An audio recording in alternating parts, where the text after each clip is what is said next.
Hello दोस्तों, मैं इंद्रेश अपने YouTube channel Indresh GS classes में आप सभी का स्वागत करता हूं। तो दोस्तों, यह हमारी क्या है, हिंदी की क्लास है। ठीक है, हिंदी की क्या है, क्लास है। ठीक, हिंदी का प्रैक्टिस सेट है जो सभी एग्जाम के लिए क्या है, बहुत ही महत्वपूर्ण है। ठीक, सभी एग्जाम के लिए क्या है, महत्वपूर्ण है और अच्छे लेवल के इसमें क्वेश्चन मैंने पुटअप किए हैं। ठीक, UP TET, C TET, UP police, सभी एग्जाम के लिए क्या है, ये क्लासेस चलती हैं। हिंदी आपको दो क्लास देखने को आजकल मिल रही है। एक 11 बजे आपको जो हमारे वनडे एग्ज़ाम हो गए, जो वीडियो का है उसमें PYQ जितना भी वीडियो में या फिर UP SSC द्वारा जितने भी पेपर आए हैं या कराए गए हैं हिंदी के, सभी क्वेश्चन वहाँ मैं कवर कर रहा हूँ। और प्लस जो है यूपी टेट का यहाँ पे मैं प्रैक्टिस सेट करा रहा हूँ। तो आप दोनों क्लास अगर आपको अच्छा लगता है तो अटेंड कर सकते हैं। ठीक, और चलिए स्टार्ट करते हैं तब क्लास। ठीक है, आप लोग सपोर्ट जरूर करिए। ठीक है, ज़्यादा से ज़्यादा, बहुत संघर्ष हो रहा है आप लोगों के लिए। ठीक, तो सपोर्ट आप लोग करते रहिए।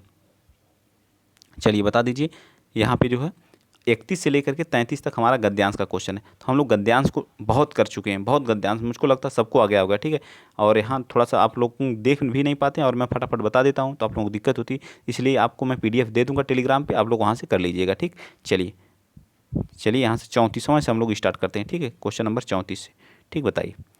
चलिए यहाँ से हम लोग क्या 34वें क्वेश्चन से स्टार्ट करते हैं। ठीक, कपटी मित्र के लिए मुहावरा का अर्थ होगा। जो कपटी मित्र होता है उसके लिए मुहावरे का, दांत काटी रोटी, आस्तीन का साफ होना, अक्ल का, ये हमारा क्या मुहावरा है और उसका क्या क्या देना, हमें आंसर देना है। तो दांत काटी रोटी का अर्थ क्या होता है, गहरी।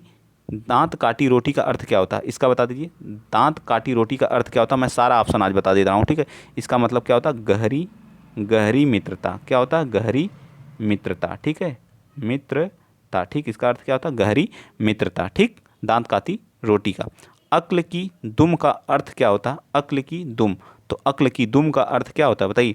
स्वयं को बुद्धिमान, स्वयं, स्वयं को क्या होता है, स्वयं को बुद्धिमान समझने वाला, स्वयं को, स्वयं को बुद्धिमान समझने वाला। ठीक, क्या होगा, बुद्धिमान, स्वयं को बुद्धिमान समझने, समझने वाला, स्वयं को क्या ये लोग बुद्धिमान समझते हैं। आबनूस का कुंदा, आबनूस का कुंदा क्या होगा बताइए। आबनूस का कुंदा का अर्थ होता है अत्यधिक काला व्यक्ति। अत्यधिक क्या होगा इसका, अत्यधिक, अत्यधिक काला व्यक्ति। ठीक है, अत्यधिक काला व्यक्ति। ठीक, तो बचा कौन सा, मैंने चारों यहाँ पे आप लोगों को करा दिया। तो कपटी मित्र का मतलब होता है आस्तीन का सांप होना। बी पार्ट बिल्कुल सत्य हो जाएगा। कपटी मित्र का अर्थ होता है आस्तीन का सांप होना, सही मुहावरा इसका है। ठीक, चलिए चलते हैं नेक्स्ट, अगला क्वेश्चन।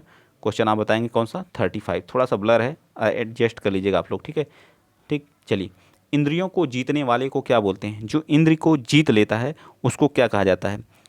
इंद्र को इसका क्या अर्थ होगा, दूरदर्शी का क्या अर्थ होता है, दूरदर्शी का होता है बहुत दूर की बातें पहले से ही सोचने वाला। दूरदर्शी का मतलब क्या होता है, बहुत दूर की बातों को सोचने वाला। ठीक, कुशाग्र बुद्धि का मतलब क्या होता है, कुशाग्र बुद्धि का अर्थ होता है जिसकी बुद्धि कुश या अग्र या नोक की तरह क्या हो, तेज हो, तेज हो। ठीक, जब इंद्रियों को जीतने वाले की बात है तो उसे जितेंद्रिय बोलते हैं। क्या बोलते हैं, जितेंद्रिय बोलते हैं। ठीक, याद रहेगा ना, क्या बोलते हैं, जितेंद्रिय बोलते हैं। ठीक, चलिए। और इसका दत्तचित्त उसको बोलते हैं, दत्तचित्त उसको बोलते हैं, इसका अर्थ होता है, दत्तचित्त का अर्थ होता है जिसने किसी विषय में मन लगा लिया हो, जिसने किसी मन को क्या चित्त कर लिया हो, लगा लिया हो किसी चीज़ में। ठीक है, चलिए एक अगला क्वेश्चन, क्वेश्चन नंबर 36। 2-3 क्वेश्चन है फिर सही आ जाएगा। ठीक है, बस थोड़ा सा कैमरा अगर हिल जाता तो दिक्कत हो जाती है। ठीक, पवन का संधि विच्छेद क्या होगा, तो क्या होता है, पो धन अन्न मिल के क्या हो जाता है, पवन हो जाता है। ठीक, पो धन अन्न मिल के क्या हो जाता है, पवन हो जाता है। तो कौन सी संधि है, तो इसमें आयादि संधि है, आयादि संधि है। ठीक, आयादि स्वर संधि है। तो देखिए इसका सी पार्ट क्या हो जाएगा, बिल्कुल सत्य हो जाएगा। पौ धन अन्न में क्या हो जाएगा, पावन हो जाएगा। पौ धन अन्न मिल के क्या हो जाएगा, पावन हो जाएगा। इसमें भी वही संधि होगी। ठीक है, पावन हो जाएगा। ठीक है, क्या हो जाएगा, पावन। ठीक, चलिए नेक्स्ट चलते हैं, अगला क्वेश्चन, क्वेश्चन नंबर 37 बताइए। क्वेश्चन नंबर 37 कर, इत्यादि, इत्यादि में कौन सा संधि है, तो इति, इति प्लस आदि, इति प्लस आदि मिलके क्या होता है, इत्यादि होता है। ठीक है, इत्यादि होता है। इसमें कौन सी संधि है, यण संधि है। ठीक, कौन सी संधि है, यण, यण स्वर संधि है। ठीक, तो राइट आंसर क्या आ जाएगा इसका, ए पार्ट। 37 का क्या आ जाएगा, राइट आंसर क्या आ जाएगा, ए पार्ट हमारा क्या हो जाएगा, सत्य हो जाएगा।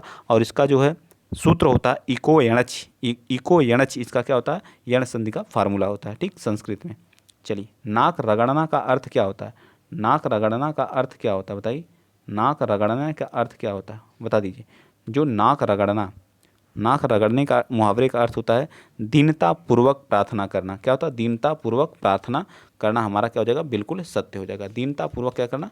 प्रार्थना करना हमारा क्या होगा? एकदम राइट आंसर होगा। ठीक है, चलिए आगे चलें। क्वेश्चन नंबर 39 बता दीजिए।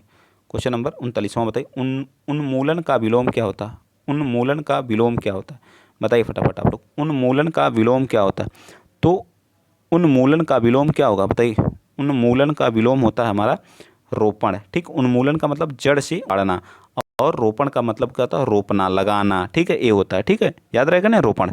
ठीक, तो इसका राइट आंसर क्या आ जाएगा? C part. ठीक, और उत्थान का विलोम क्या होता है? उत्थान, उत्थान करना, इसका होता है पतन। इसका विलोम क्या होता है? पतन होता है। ठीक है, क्या होता है? पतन होता है। ठीक, उत्कर्ष का विलोम क्या होता है? यहाँ मैं लिख दे रहा हूँ, उत्कर्ष। उत्कर्ष का विलोम क्या होता है? अपकर्ष। इसका विलोम क्या होता है?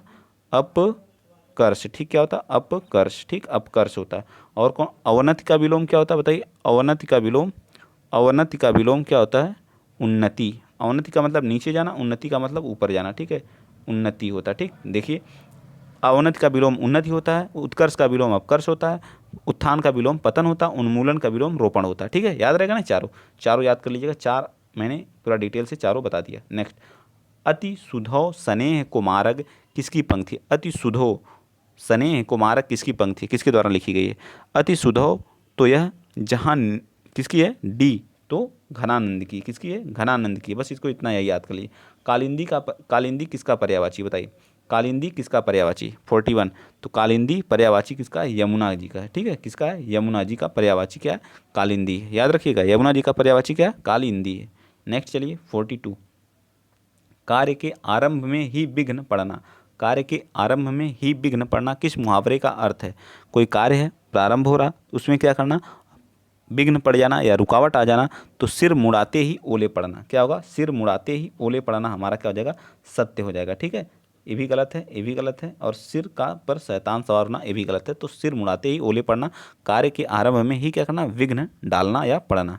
नेक्स्ट बताएंगे आप लोग, कक्षा, चारों ऑप्शन आपको बीच भी लो। ठीक है, ए रहा। ठीक, चलिए, कक्षा 1 के बच्चे ने अपने एवं से प्राप्त बोलचाल की भाषा के अनुभवों को लेकर के विद्यालय में आते हैं, तो क्या करते हैं? घर और परिवार की भाषा को लेके आते हैं, और एवं पड़ोसी से, एवं पड़ोसी से। ठीक है, तो सी पार्ट इसका क्या होना चाहिए? बिल्कुल सत्य होना चाहिए। 43 का, 43 का होगा सी, होगा घर परिवार एवं परिवेश। परिवेश होना चाहिए। ठीक है, पड़ोसी नहीं, परिवेश होना चाहिए। परिवेश, ठीक, परिवेश होगा। परिवेश भी दिया है ना ऑप्शन में नीचे, तो परिवेश हमारा राइट हो जाएगा। नेक्स्ट क्वेश्चन, क्वेश्चन नंबर 44 बता दीजिए। दशरथ सुत त्यों लोक बखाना, राम नाम क मरम है आना किस रचनाकार का है? दशरथ सुत त्यों लोक बखाना, राम नाम क मरम है आना 44 का किसका है? तुलसीदास की रचना है, की पंक्ति है। तुलसीदास द्वारा रचित यह क्या है? रचना का एक पंक्ति है। हिंदी का पहला पत्र कौन था? तो हिंदी का पहला पत्र हमारा कौन था? उदंतमार तंड था। क्या था? उदंतमार तंड था। इसका प्रकाशन हम जो कब करते हैं? 30 मई को हुआ था। 30 मई कब हुआ था? 1966 में हुआ था। कहाँ से? कोलकाता से। ठीक है, कोलकाता से हुआ था। पूरा इसके बारे में आप डिटेल से ही जान लीजिए। कोलकाता से हुआ था। ठीक, ये भी पॉइंट हो गया, ये भी 2 पॉइंट हुआ। तीसरा पॉइंट देख लीजिए, और इसके संपादक कौन थे? पंडित जुगल किशोर। पंडित जुगल किशोर इसके क्या थे? संपादक थे। ठीक है, पंडित जुगल किशोर शुक्ल जो है इसके क्या थे? संपादक थे। ठीक है, याद रहेगा। चलिए चलते हैं नेक्स्ट, अगला पॉइंट आप बताएंगे। अगला पॉइंट बता दीजिए, चिंतामणि किसका निबंध है? बताइए, चिंतामणि किसका निबंध है? तो चिंतामणि किसके द्वारा रचित तो यह किसके द्वारा? आचार्य रामचंद्र शुक्ल के द्वारा। आचार्य रामचंद्र, चिंतामणि किसकी है? आचार्य रामचंद्र शुक्ल के द्वारा है। ठीक है, सी पार्ट क्या हो जाएगा? बिल्कुल सत्य हो जाएगा। ठीक, कब इन्होंने इसको किया था? तो 1939 में इसको आचार्य रामचंद्र शुक्ल द्वारा यह क्या था? रचित था, निबंध संग्रह। नेक्स्ट चलते हैं, क्वेश्चन नंबर 47 बताइए, प्राथमिक स्तर पर पाठ्यपुस्तकों का निर्माण करते समय आप किस बिंदु पर विशेष ध्यान देंगे? हिंदी भाषा के वैविध्यपूर्ण रूप से शामिल हो, उपदेशात्मक पाठ शामिल हो, कहानी अधिक से अधिक शामिल हो, प्रसिद्ध लेखकों की रचना शामिल हो। बताइए 47 का। तो 47 का ए पार्ट क्या? हिंदी भाषा के वैविध्यपूर्ण रूप से क्या हो? शामिल हो। ठीक है, वैविध्यपूर्ण रूप से क्या हो? शामिल हो। ठीक, नेक्स्ट चलते हैं, क्वेश्चन नंबर 48, चॉम्स्की के अनुसार कौन सा कथन सही है? बच्चों को बच्चों में भाषा सीखने की जन्मजात क्षमता नहीं होती है। बच्चों में भाषा सीखने की क्षमता बहुत सीमित होती है। बच्चों को व्याकरण सीखना जरूरी है। बच्चों में भाषा सीखने की जन्मजात क्षमता होती है। तो इन्होंने क्या बताया था कि बच्चे क्या होते हैं, जन्मजात भाषा सीखने की क्षमता इनके अंदर क्या होती है, विकसित होती है। तो इसका डी पार्ट क्या हो जाएगा, बिल्कुल सत्य हो जाएगा। डी पार्ट क्या हो जाएगा, बिल्कुल सत्य हो जाएगा। वीडियो को शेयर करते रहिए आप लोग, और ज़्यादा से ज़्यादा क्या करिए, सपोर्ट भी करते रहिए, प्यार भी देते रहिए। जिस तरह से आप लोग बनाए हुए हैं इसी तरह से क्या करिए, प्यार को अपने बनाए रखिए।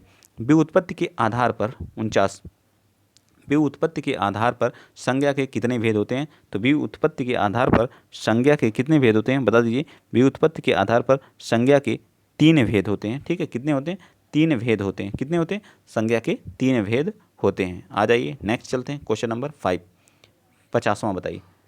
हिंदी के शब्दों का लिंग निर्धारण किसके आधार पर होता है। तो हिंदी के जो शब्दों का लिंग निर्धारण प्रत्यय, क्रिया, संज्ञा या सर्वनाम के आधार पर, बताइए 50वां का।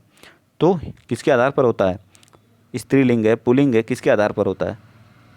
तो सी, क्रिया के आधार पर होता है। ठीक है, क्या, क्रिया के आधार पर। जैसे वह जा, तो क्या होगा, पुल्लिंग होगा। वह जा रही है तो स्त्रीलिंग होगा। ठीक है, क्रिया, क्रिया के आधार पर या क्या होता है, निर्धारण होता है। कारक बताइए, कारक के कितने भेद होते हैं, बताइए। कारक के कितने भेद होते हैं, मैं बता दे रहा हूँ। कर्ता, कर्ता कारक, कर्म कारक, कर्ता कर्म, करण, संप्रदान, आपादान, संबंध कारक,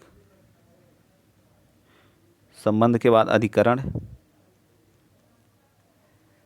अधिकरण, एक और कौन आ गया, अधिकरण के बाद संबोधन। कौन आता है, संबोधन।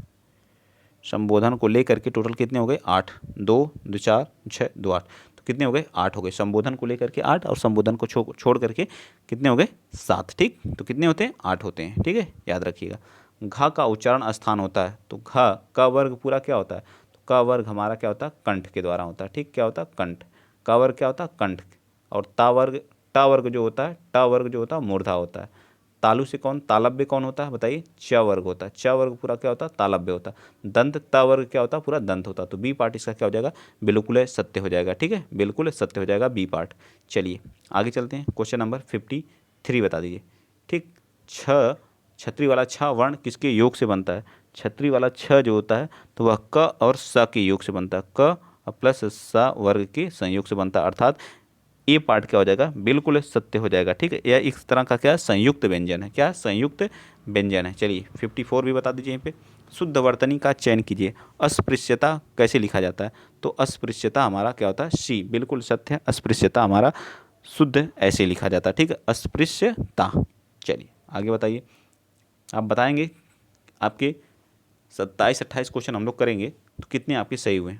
कवि का स्त्रीलिंग है, कवि का स्त्री कवयित्री, इसमें शुद्ध भी पूछा जाता है तो सी, शुद्ध क्या लिखा गया है, सी लिखा गया है, कवयित्री। ठीक है, कवयित्री ऐसे ही लिखा जाता है, ये भी देख लीजिए। ठीक है, तरणी किसका पर्यायवाची है, बताइए 56 का। तरणी किसका पर्यायवाची है, तो तरणी शब्द जो है, तरणी शब्द पर्यायवाची किसके हैं, सूर्य का है। किसका है, सूर्य का है। ठीक है, तरणी सूर्य का पर्यायवाची है। ठीक, चलिए आगे चलते हैं। क्वेश्चन नंबर आप बताएंगे कौन सा, 57। मीन का पर्यायवाची, मीन क्या होता है, मछली का।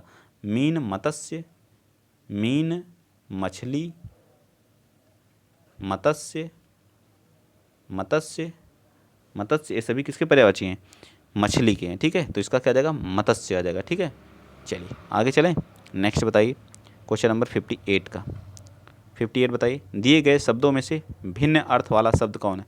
आत्मजा है, नंदिनी है, भार्या है, कन्या है। तो नंदिनी, आत्मजा, नंदिनी, आत्मजा, कन्या, ये सब किसके हैं, लड़की के पर्यायवाची हैं। ठीक है, लड़की के पर्यायवाची हैं, लेकिन भार्या जो है ये नहीं है। ठीक है, भार्या नहीं है। ठीक है, भार्या नहीं है। आत्मजा, नंदिनी, कन्या, पुत्री, ये सभी का पुत्री के पर्यायवाची हैं। ठीक है, पुत्री लड़की के नहीं, सॉरी।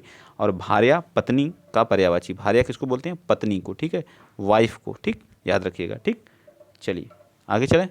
नेक्स्ट बताइए क्वेश्चन नंबर 59। अनुपम का पर्यायवाची क्या होता है, बहुत अनुपम है। लौकिक होगा, अलौकिक होगा या अद्वितीय होगा, क्या होगा। तो अनुपम का पर्यायवाची क्या होता है, अद्वितीय है। ठीक है, इसके जैसा और कोई नहीं है, अनुपम है। ठीक, नेक्स्ट क्वेश्चन नंबर आज का लास्ट है, इसको बताएंगे आप लोग। बताइए क्या करा, कान का कच्चा होने का अर्थ क्या होता है, कान के कच्चे हो, कान के कच्चे हो, इसका मतलब सुनी बातों पर विश्वास करना। ठीक है, तो डी बी पार्ट इसका क्या आ जाएगा, बिल्कुल सत्य आ जाएगा। अगर आपका आज का वीडियो बहुत ही बेहतरीन था, अगर आपको प्रैक्टिस करने में मज़ा आया तो वीडियो को शेयर करिएगा, चैनल को सब्सक्राइब करिएगा। यह क्लास आपको पर डे 5 बजे देखने को मिलती है। ठीक, कै बजे, 5 बजे देखने को मिल जाया करती है। ठीक, 5 बजे मिलती है शाम को। ठीक है, शाम 5 बजे। और सुबह 8 बजे अब आपको क्या मिलेगी, 1 घंटा पहले कर दी गई है। 8 बजे आपको CDP मिलेगी। ठीक, उसके बाद 11 बजे आपको क्या मिलेगी, हिंदी मिलेगी, एक दूसरी जो वीडियो के लिए मिलती है। 12 बजे आपको साइंस मिलेगी। ठीक, 2 बजे आपको क्या मिलेगी, GK GS practice set video का है। फिर उसके बाद 5 बजे आपको यह क्लास मिलेगी। 9 बजे जो आपको देखने की EVS मिल जाएगी। ठीक, तो वीडियो को आप लोग क्या करते रहिए, शेयर करते रहिए और सब्सक्राइब भी कर लीजिए चैनल को। जय हिंद, जय भारत।